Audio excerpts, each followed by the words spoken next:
Salve, salve nação alvinegra, começando mais um vídeo aqui no canal John do Timão. Então se você for novo, já se inscreve aqui embaixo, deixa o seu like para fortalecer, que hoje é quinta-feira, dia 5 de outubro, tá? Temos bastante novidades aí sobre o nosso Coringão, certo? Principalmente de mercado da bola. Então peço aí que vocês me acompanhem nas redes sociais, Instagram, TikTok, Kawaii, Twitter, todos os links aqui embaixo na descrição.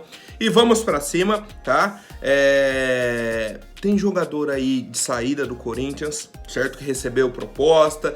Surgiu aí também informação de que jogadores poderiam estar vindo para o Corinthians. A gente vai falar sobre tudo isso e muito mais, certo? Então, editor, vamos para cima e pode rodar a vinheta. Salve o Corinthians! Bom, rapaziada, já aproveito para apresentar para vocês a iBet.com, parceira aqui do canal John do Timão, tá? Hoje temos aí outra semifinal da Libertadores, né? Ontem tivemos aí a classificação do Flu contra o Internacional. Meu Deus do céu, Valência perdeu, mas tanto gol. E aí o Flu, que tava ali meio morto, desacreditado, virou o jogo ali em 5 minutos e classificou para a final da Libertadores, tá? Hoje temos aí Palmeiras e Boca Juniors. A odd para a classificação do Boca tá 3.10, tá? Então já aproveitem, se inscrevam aqui pelo link do John que está na descrição ou no comentário fixado. Vocês ganham aí recompensas e bônus, tá? Para membros que se cadastrarem pelo link do John. Se cadastrarem pelo link do John, já ganha o bônus de primeiro login. Certo, família? Aproveitem, a aposta do John tá feita aí na classificação do Boca, tentar dar aquela zicada aí no nosso rival, né? E vamos pra cima, rapaziada. iBet.com, a sua casa de apostas. Bom, rapaziada, a primeira situação aqui que eu gostaria de falar é sobre a divulgação, tá, do áudio do VAR, do jogo entre Fortaleza e Corinthians, a entrada do Pochettino, certo?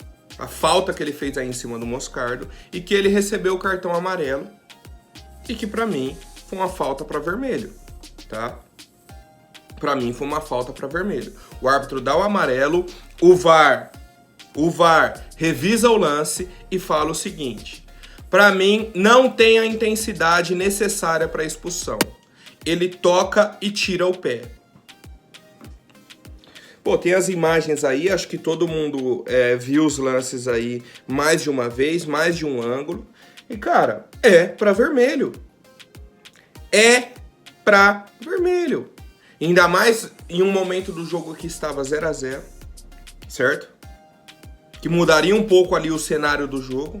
Poderia ajudar o Corinthians de alguma forma. Só que o nosso time anda tão desligado, o nosso momento é tão ruim, que nem força para cobrar esse tipo de situação a gente tem. Nem nos bastidores, nem em campo. Certo? Por quê? Foi tão vergonhoso, foi tão desesperador ver o Fábio Santos entregar 3 gols no confronto, que a gente fica, pô, mas olha o que o Fábio Santos fez em campo, a gente vai ficar reclamando de arbitragem, sabe? Tanto que o vídeo de ontem, por exemplo, eu falei da partida e acabei até esquecendo dessa situação aí, tá? Aí agora saiu o áudio do VAR, né, e tudo mais. Então, assim, era um lance que poderia mudar o rumo da partida. Lembro aí novamente, estava 0-0 ainda quando o Pochettino fez essa falta. O Fortaleza poderia ficar com um a menos, poderia ajudar o Corinthians, que aí estaria equilibrado, né? Já que o Corinthians estava com o Fábio Santos em campo, então estaria ali igualado o número de jogadores, certo? Só que o árbitro entendeu que não foi para vermelho, o VAR revisou e mandou seguir. Tá? Então, assim, creio que o Corinthians foi prejudicado nesse lance em específico. Para mim, era para expulsão, mas, mais uma vez, não foi por conta disso que o Corinthians foi eliminado, tá? Foi por outros problemas. Começa com Duílio e termina com Monteiro Alves, tá? Esse é o princípio aí do problema do Corinthians, mas eu quero saber a opinião de vocês. Foi ou não foi para expulsão esse lance aí do Pochettino em cima do Moscardo? Bom, rapaziada, agora falando da parte financeira, só que eu gostaria de trazer aqui para vocês é a questão de premiações que o Corinthians recebeu esse ano, tá? O Corinthians, na Sul-Americana, recebeu 9,4 milhões de reais, tá? Por avançar aí nas fases. Na Copa do Brasil recebeu 18,7 milhões de reais e na Libertadores, mesmo caindo precocemente, recebeu 17,6 milhões de reais, tá? Caso chegasse à final, poderia garantir um prêmio bem maior, né? O campeão leva aí 25 milhões de reais, o vice leva 9,6 milhões de reais, então aumentaria aí a premiação do Corinthians, mas é um ponto. Nessas competições mata-mata, o Corinthians recebeu 45 milhões de reais. Ou seja, além de todas as vendas que foram feitas, tivemos aí uma receita de 45 milhões de reais só de premiação, de Copa do Brasil, de Libertadores e de Sul-Americana. Isso que o Corinthians não chegou em nenhuma final e que o Corinthians não foi campeão. Pensem, se o Corinthians tivesse sido campeão da Copa do Brasil, tivesse chegado aí à final da Sul-Americana, a premiação passaria de 100 milhões de reais. Mas, existem alguns gestores que não pensam dessa forma. Priorizam a venda do atleta do que manter o jogador, ganhar a competição e ganhar a premiação. E mais do que só a premiação, se você ganha o campeonato com o atleta valoriza. Tá? O atleta valoriza. Pensa agora o Gabriel Moscardo, por exemplo, campeão da Copa do Brasil ou da Sul-Americana. Pô, o cara valoriza, fica mais caro pra você vender. Ou eu tô ficando doido? Ou não faz sentido? Ou é melhor você, não, deixa ele só jogando Brasileirão aí mesmo e aí a gente vende pelo valor que der. Pô, não faz sentido, na minha opinião, e eu quero saber a de vocês, rapaziada. Bom, família, agora eu gostaria de mostrar aqui uma vergonha alheia que aconteceu ontem, certo? O senhor Will Dantas, que é empresário aí do Pedrinho, meio atacante que hoje joga no Atlético Mineiro, revelado pela base do Corinthians, foi negociado com a equipe do Benfica, certo? E aí na época o Will Dantas tinha uma porcentagem boa, o Corinthians pegou o valor todo e iria pagando pro Will Dantas. Pelo que eu entendi, até hoje não pagou, tá? E aí o Will Dantas foi e postou na rede social essa foto ontem, dele com o Duílio. Falou, ó, não existe amigo pela metade. Amigo tem que apoiar sempre, na alegria e principalmente na tristeza. Até aí começou ok. E aí ele continua. Enquanto todos estão te criticando, deixo aqui meu apoio incondicional a você, meu irmão. Independente se vai me pagar ou não, quero que você saiba de uma coisa. Você sempre vai morar no meu coração. Pô, tirou o Duílio pra nada, velho. É vergonhoso. E qual que é o problema? O problema não é ele tirar o Duílio pra nada. A gente não se importa com o Duílio. O problema é que o Duílio hoje é o presidente do Esporte Clube Corinthians Paulista. E aí não é que ele tá tirando o Duílio pra nada, ele tá tirando o presidente do Corinthians pra nada. E aí é um problema, tá? E aí é um problema, porque você perde todo o respeito como instituição. Uma vez que você tem um representante que não te representa. Um cara que é uma vergonha pro torcedor, tá? Hoje eu não consigo achar outro adjetivo pro Duílio que não seja vergonha, tá? O Duílio é uma vergonha pro torcedor, é uma vergonha. Olha isso, meio de semana, o cara vai e posta, não existe amigo pela metade, tem que ser nas horas boas e horas ruins, independente se você vai me pagar ou não. Pô, pelo amor de Deus, cara, olha o que o Duílio passa. Então imagina você indo negociar com o Corinthians, aí você olha o presidente do clube e você fala, cara, qual o respeito que esse cara tem lá fora no mercado? Nenhum. Por isso que o pessoal vem negociar e faz o que quer. O pessoal do Zenit, por exemplo, de outros clubes, patrocinadores. Por quê? Porque não tem respeito. Não tem respeito. E eu quero saber a opinião de vocês, rapaziada. É de uma vergonha, assim, inenarrável, cara. É difícil até de explicar a sensação que eu tenho de ver esse tipo de tiração com o presidente do Corinthians, tá? O Duílio, como pessoa física, a torcida tá, ó, nem aí. O problema é que essa tiração não é com o Duílio em si, é com o presidente do Corinthians. Aí é complicado, viu? Aí fica difícil, rapaziada. Bom, família, vamos rapidinho aqui falar sobre o mercado da bola, tá? A primeira informação do jornalista Rafael de Rosa, tá, do portal do Gremista, falou que o Juliano pode ir para o Grêmio no ano que vem, tá? O contrato dele vai só até o fim do ano, né? E aí não foi procurado ainda para renovação e tudo mais. Já existe aí a conversa que a gente vem falando alguns dias já, inclusive também, sobre a questão da lista de dispensa, da reformulação e tudo mais. O Juliano faria parte desse processo, tá? Porque é um jogador caro, é um jogador que tem qualidade técnica. Perto da área, jogando com o Renato Augusto bem, o time funcionando, é um cara que ajuda.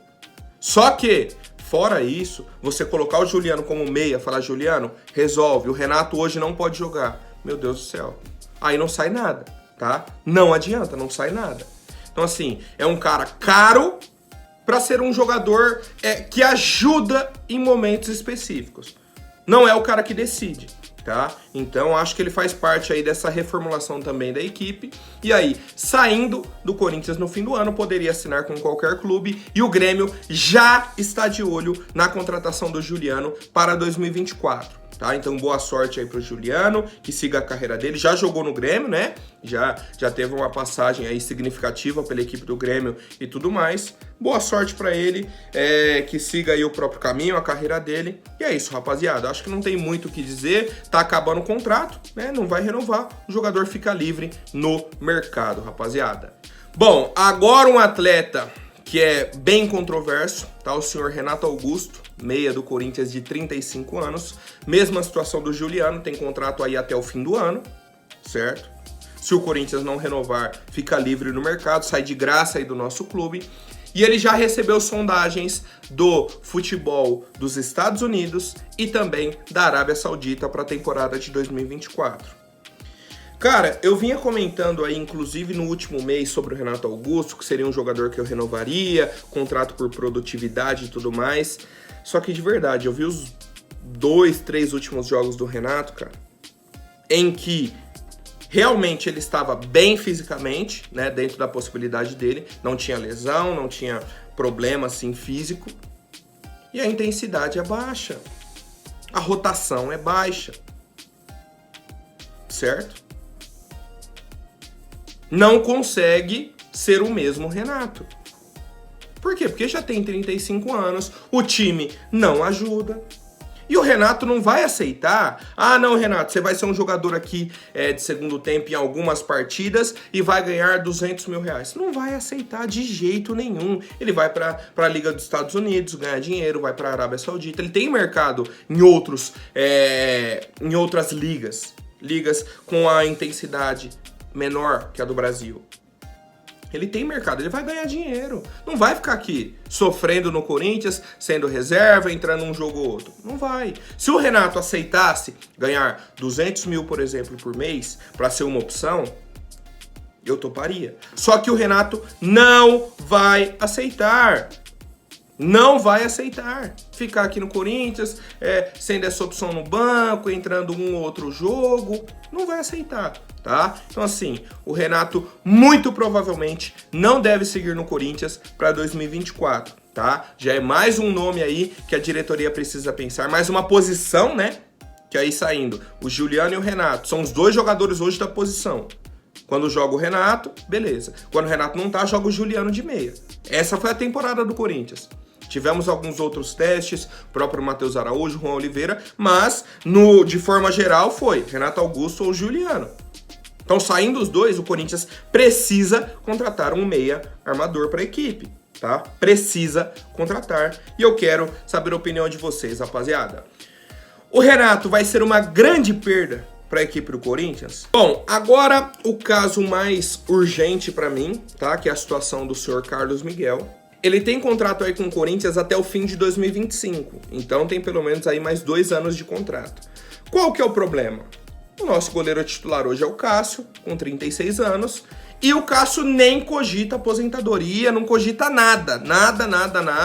E o pior, não se cogita tirar o Cássio da titularidade, certo? Não se cogita esse ponto. E aí, o Carlos Miguel, que no meio do ano recusou propostas da Europa para continuar aqui no Corinthians, agora começou a receber mais sondagens de clubes europeus e também de clubes brasileiros. E aí que chamou a atenção dele. Por quê? Num clube europeu, provavelmente ele chegaria para criar o espaço dele, para tentar uma vaga, aquela loucura. Em algum clube brasileiro, ele chegaria para ser titular. Em muitos clubes, inclusive. Na minha opinião, até no Corinthians. Tá? Na minha opinião, até no Corinthians. Qual que é a questão? Hoje não existe esse debate. Hoje é o Cássio titular e ponto. O Carlos Miguel começou a ter oportunidades na Sul-Americana. Jogou o último jogo da Libertadores, certo? O Corinthians já estava eliminado. Jogou, foi bem. Começou a Sul-Americana, jogou, foi bem. Continuou na Sul-Americana, jogou, foi bem, foi bem, foi bem. Não perdia. Quando o Corinthians não tinha mais nada, aí Luxemburgo falou, ó, Carlos Miguel, obrigado, mas agora volta o meu goleiro. Tirou o Carlos Miguel, colocou o Cássio. Certo? Tirou o Carlos Miguel, colocou o Cássio. E aí a situação é a seguinte, temos também o goleiro Ivan, que está emprestado ao Vasco, que deve retornar ao clube em janeiro. E aí existe a possibilidade, mesmo que pequena, do Corinthians emprestar o Carlos Miguel, tá, na próxima temporada, e aí ficar com Cássio e Ivan. Certo? Cássio, Ivan e Matheus Donelli, obviamente. E aí, no fim de 2024, analisaria se o Carlos Miguel retorna, se vai ter uma oportunidade como titular ou não, tá? Ainda está no campo das avaliações. Qual que é a questão? O Carlos Miguel hoje quer ser titular, ele quer ter uma sequência. E eu acho que ele merece uma sequência no time do Corinthians, mas precisa de um treinador com coragem para chegar no Cássio e falar, ó, Cássio, hoje você é reserva do Corinthians. Ponto. O Mano Menezes vai ter essa coragem? Comente aí, por favor, rapaziada. Eu particularmente não sei, tá? Eu particularmente não sei. Não sei se o Mano Menezes vai tomar essa atitude de tirar o Cássio e colocar o Carlos Miguel. É uma questão aí que o Corinthians já tem um problema sério, tá? E que se não for resolvido, a gente pode perder o Carlos Miguel, tá? A gente pode perder um grande goleiro. Bom, rapaziada, agora falando sobre a possibilidade de chegada de um atleta, informação aí inicialmente trazida pelo Samir Carvalho, né? Falou, ó, apesar de já ter sido procurado pelo Atlético Mineiro para renovação de contrato, o Guilherme Arana tem o desejo de retornar ao Corinthians. O contrato dele acaba em dezembro de 2024 e o Arana não deu a resposta ainda para o Galo. Primeiro ponto, o Arana tem contrato com o Atlético Mineiro até o fim do ano que vem. Não é o fim desse ano. Então, qualquer movimento para conseguir o Arana seria daqui 1 ano e 3 meses. O Corinthians precisa de uma solução para dezembro, para janeiro. Estourando, no máximo. Ou seja, o Arana não é a solução para o Corinthians, porque o Arana tem contrato até o fim de 2024. Ponto importante. Certo? E aí, vamos para a situação. O Arana vai esperar 1 ano e 3 meses para sair de graça do Galo? Eu acho muito difícil. Muito difícil mesmo. E aí, já tivemos a informação do Kaique Silva, né, também jornalista aí, o repórter da Rádio Transamérica, que uma pessoa próxima ao Arana afirmou que não há o desejo de voltar ao Corinthians, tá? Eu também fiquei muito estranhado aí com essa informação de que o Arana desejaria retornar ao Corinthians. Porque se ele quisesse, ele quis voltar pro Corinthians quando ele estava no Sevilha, né? E aí o Corinthians não pagou o que o Sevilha queria. Beleza, o Galo foi e comprou. Ele teve outras oportunidades. Não faz sentido agora o Arana virar do nada, falar, ó, não, quero ir pro Corinthians. Por quê? Qual o motivo? Qual a situação? Tá? Então assim, não existe isso de que o Arana tá com desejo de retornar ao Corinthians, certo? Primeiro ponto. Segundo, se tivesse esse desejo, essa vontade de voltar ao Corinthians, seria só no fim do ano que vem, tá? Então, pro torcedor aí que tá empolgado, que isso, o Arana vai ser o nosso lateral. Não, não vai ser, tá? Pelo menos para 2024.